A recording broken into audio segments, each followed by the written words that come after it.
Terima kasih sudah membuka video ini. Perkenalkan, nama saya Gregorius Isidor Swea.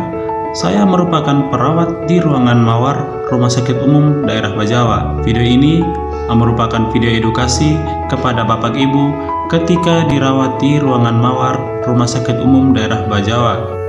Ketika dinyatakan opname di ruangan Mawar, Bapak Ibu akan diterima oleh perawat asosiat, sedangkan perawat penanggung jawab akan memberikan edukasi diantaranya sebagai berikut.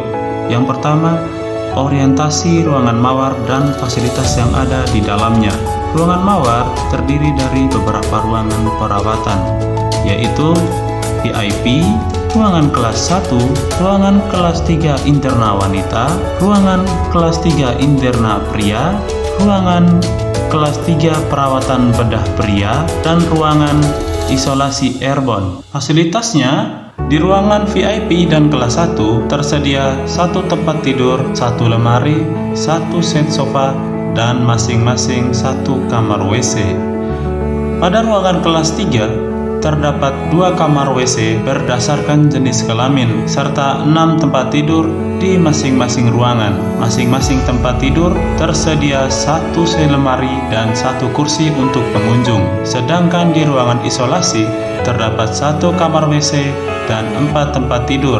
Masing-masing tempat tidur tersedia 1 lemari dan 1 kursi untuk penunggu pasien. Adapun beberapa aturan yang harus dipatuhi oleh pasien dan penunggu pasien. Yang pertama adalah ketentuan berkunjung. 1. Waktu berkunjung pada pagi hari yaitu pada pukul 10 sampai pukul 11, sedangkan pada sore hari pada pukul 16 sampai pukul 17. Anak-anak sehat di bawah usia 12 tahun dilarang berkunjung.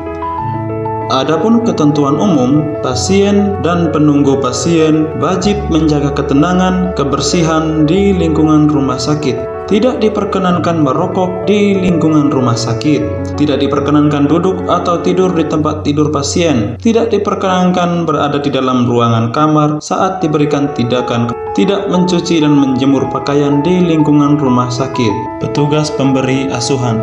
Selama dirawat di ruangan Mawar, pasien akan dirawat oleh dokter dan perawat serta pemberi asuhan lainnya sesuai dengan bidangnya masing-masing.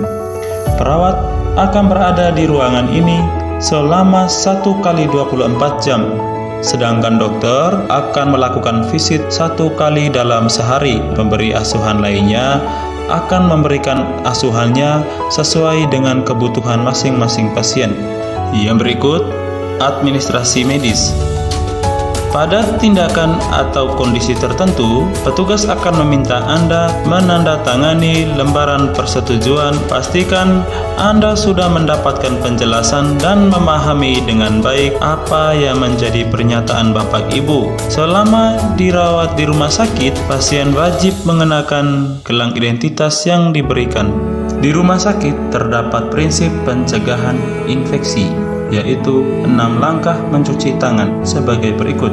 Basahi kedua tangan terlebih dahulu, gunakan sabun secukupnya, ratakan sabun dengan menggosok kedua telapak tangan, gosok kedua punggung tangan secara bergantian, gosok sela-sela jari tangan, gosok bagian dalam jari dengan posisi jari tangan saling mengunci, gosok dan putar ibu jari secara bergantian, gosok memutar ujung jari tangan secara bergantian.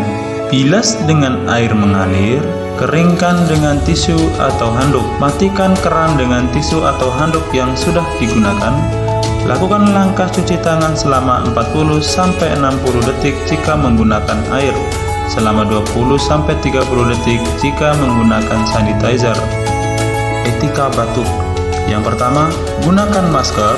Yang kedua, tutup mulut dan hidung menggunakan siku bagian dalam. Yang ketiga, tutup mulut dan hidung dengan tisu.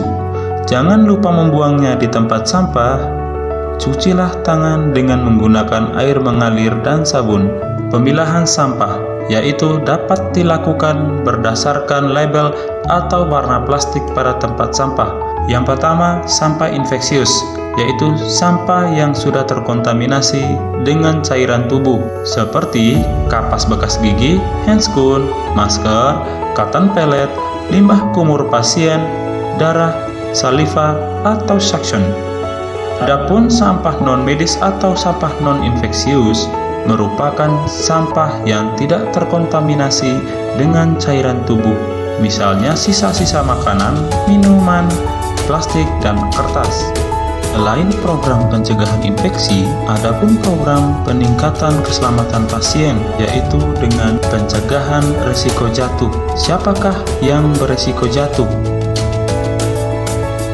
Berdasarkan usia, lansia, dan anak-anak. Berdasarkan penyakit, yaitu pada penyakit stroke, jantung, kejang, pusing, gangguan penglihatan, dan gangguan mental. Riwayat jatuh 3 bulan terakhir, atau reaksi obat, yaitu obat bius dan obat-obat lain. Bagaimanakah cara mencegah jatuh? Yang pertama, kenali lingkungan sekitar kamar perawatan Anda, letak bel atau letak saklar listrik. Dekatkan alat yang dibutuhkan pasien seperti tongkat atau walker. Jaga lantai tetap kering dan tidak licin. Pasang penghalang tempat tidur dan pastikan roda terkunci. Minta bantuan perawat atau keluarga bila akan turun dari tempat tidur. Gunakan alas kaki yang tidak licin. Pastikan pencahayaan ruangan cukup. Hubungi dan tanyakan kepada perawat untuk informasi lebih lanjut. Program peningkatan keselamatan lainnya yaitu pemberian gelang identitas pada pasien.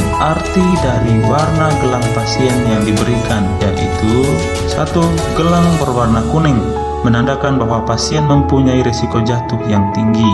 Gelang berwarna merah menandakan bahwa pasien mempunyai riwayat alergi obat. Gelang ungu menandakan bahwa pasien mempunyai harapan hidup yang rendah atau do not resuscitation. Gelang hijau diberikan pada pasien dengan alergi lateks. Sekian dan terima kasih.